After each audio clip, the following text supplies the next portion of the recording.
U.S. Marine Corps M-1 tanks in Afghanistan in 2011. U.S. Marine Corps photo. A muddy coating. A tired arm and hand holding a belt buckle bearing emblem of the tank units of Ukrainian Army. And edges of the tracks or hull and turret of a tank wearing a woodland camouflage pattern. This is the first published photo showing an American-made M-1 tank in Ukrainian service. We don't know when or where photo was taken. But the mud, a likely result of upcoming wet winter, seems to indicate that it's very recent. Ukraine's best tanks reached the front line or nearby. No.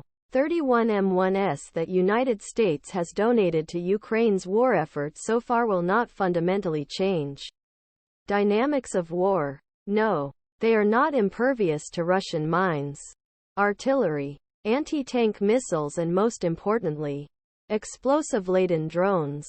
Yes. Ukraine will lose most of the M1s when it moves. Yes. Some of the M1 crew will die.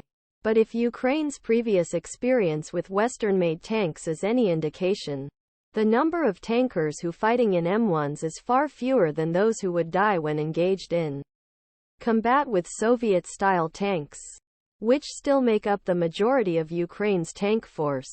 All tank forces of Russia.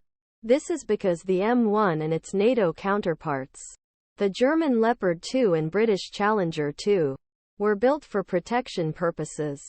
Most importantly, they mostly store their ammunition in specially designed compartments. In Leopard 2, the single piece of main gun ammunition is in two compartments. One is on hull. The other is on turret-attached turrets. The hull stowage area is vulnerable to well-targeted enemy fire that could trigger a secondary explosion. But the flurries should explode outward, away from the crew when hit.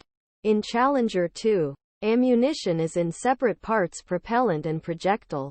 Explosive propellant is stored in a water-filled box inside the turret. The water should help prevent the loads from cooking. The M1 is unique in that it stores all of its monolithic ammunition in a turret mess with exploding panels. When you shoot an M1 into ammo, secondary explosion spreads outwards and upwards, away from interior of turret. This makes M1 the most survivable tank in world for its crew. To keep tanks small, Soviet engineers replaced the human loader with an automatic loader fed from a carousel under turret. All that exposed ordnance sitting inside the turret with the crew tends to explode when hit.